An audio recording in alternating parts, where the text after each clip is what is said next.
In this tutorial, we are going to learn how to draw clouds in perspective. We'll follow a step-by-step approach using the simplest methods and tools, and it will only take 12 minutes. This is an example of a cloud that if I have enough patience, I can draw with the tricks I'll explain later. Let's begin.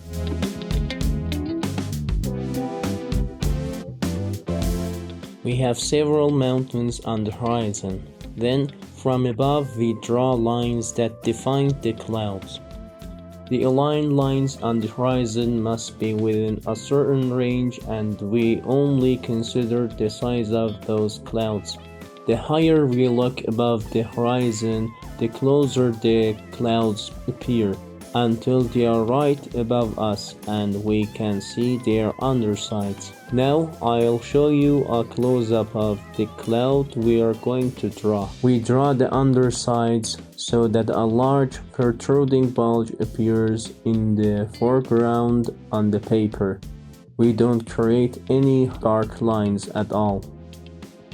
You can make the underside of the narrower part of the cloud bulge downwards, or you can leave it as it is. First, we draw the undersides of the clouds, which can have different shapes, as you can see. Notice that the closer we get to the horizon, the less the undersides of the clouds are visible and they appear flattered. For clouds that are very far away, there's no need to define the undersides at all. You should keep the shapes of real clouds in mind, but you can also learn from the patterns I'm drawing. I recommend looking at the clouds in the sky more, or at pictures of them. For now, I'll draw something a little simpler. For the undersides of the clouds, I draw curved lines downward to create some texture. The large bulges themselves may or may not have bulges around them. It depends on your preference. Again, with a HB pencil and medium pressure, we darken the undersides of the clouds. Note that I'm darkening them a lot right now for the video, so they are clearly visible. But you don't need to darken them as much. Clouds don't need to be very dark. You can use half the darkness I'm using. Try not to shade the undersides of the clouds evenly, and keep some texture in them. Put a piece of paper under your hand so you don't get the paper dirty, and spread the graphite with your hand.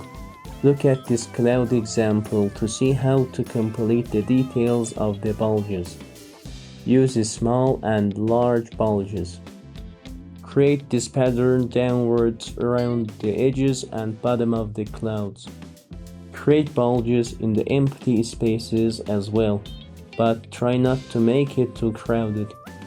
Here, try to extend the areas where the large bulges meet inwards, towards the inside of the clouds. Here, try to create bulges that are extensions of the large bulges that have met.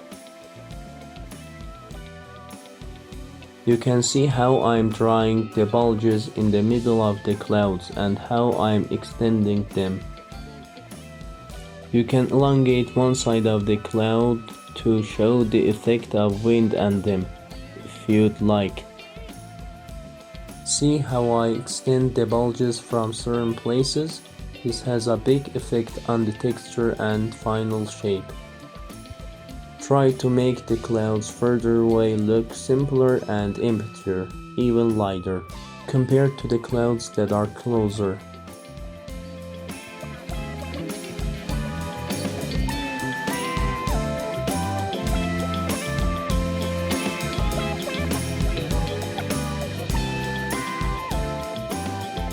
With a pencil that's not too sharp or blunt, use the side of the lid to darken the sky, so the white of the clouds stand out more. But don't make it as dark as I am. A little darkness is enough. I made it darker for better visibility in the video. And try not to create specific patterns of pencil shading in the sky, because they won't smooth out well with blending later. Do it patiently and carefully. Take a tissue and wrap it around your finger or use a blender to smooth out the shading.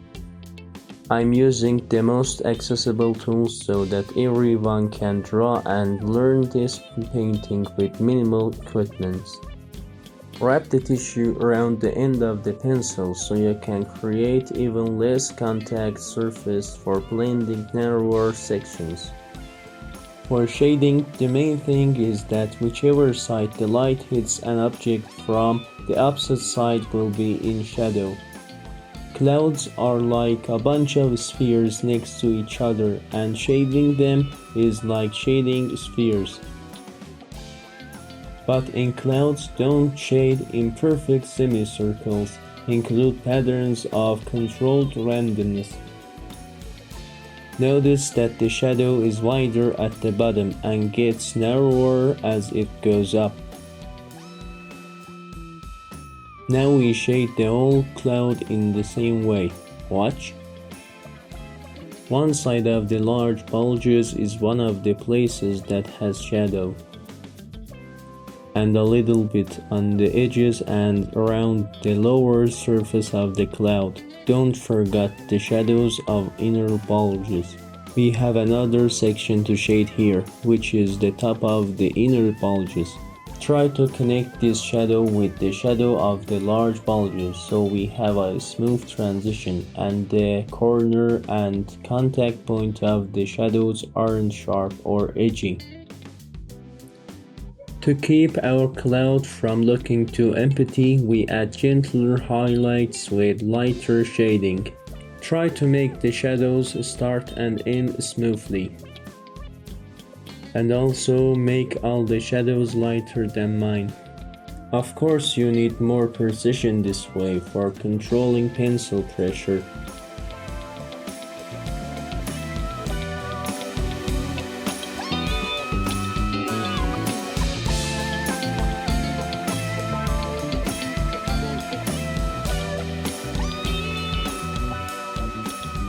We pick up a softer pencil, then we define our light source in a random direction, say the left. Then we create shadows on the opposite side. Take a look so you can learn better.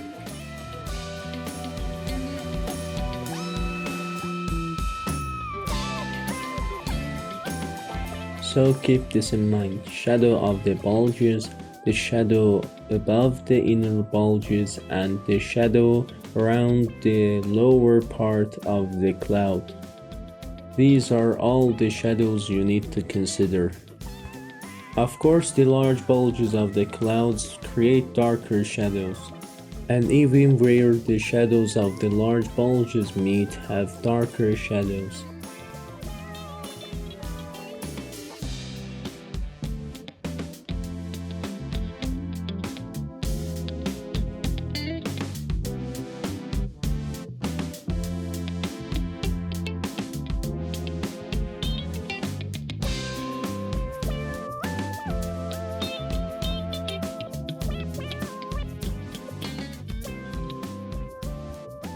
Move the tissue or blender over the shadows and leave the completely white areas alone. Bring a good eraser that doesn't spread the graphite and can erase the shadows well, and use a cutter or knife to cut off a sharp tip like mine. Now erase the light areas, the places that got dark while blending. And you can also erase parts of the edges of some of the large shadows that have been drawn too large, where you think it's necessary. Try to create specific patterns with the eraser, like the previous bulges, and use controlled random movements while doing this. Try to fade the edge lines that are the border between the cloud and the sky, to better show the brightness of the cloud. You can also create new small and medium bulges in the shadows by erasing parts of them. See, we push the shadows back by erasing them, and note that we don't erase them with the final pressure of the eraser, so that the shadow goes evenly from light to dark. To create the cloud texture, let me teach you another trick. You can fill the bulges with arches or parentheses like you see here. This creates the main detail of the clouds. You can create parentheses with different curves. Of course, this one looks like a tire because of its high curvature. So the amount of curvature can determine the roundness of the bulge.